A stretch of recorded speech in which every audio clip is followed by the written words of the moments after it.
Afrika shartlari bo'yicha hozirlar yozda tushunchaga yo'llaymiz. Bu asosan yangi yengil turdagi avtotransport vositalariga, ya'ni rasmiy daromad manbaiga ega yoki o'zini o'zi band qilgan fuqarolar. Kredit muddati 60 oygacha.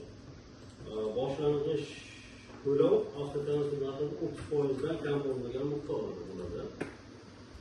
Dastlabki hujjatlar, kerak bo'lgan hujjatlar asosan pasport, avtotransport bilan oldi-sotish shartnomasi.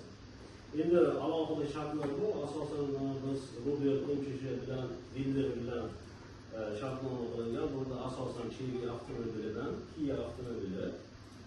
Endi buni boshlang'ich to'lovlar bo'yicha tushuncha bersak, 12 oygacha bo'lgan muddatda 30-40-50% gacha to'lov bo'lsa 0% bo'ladi.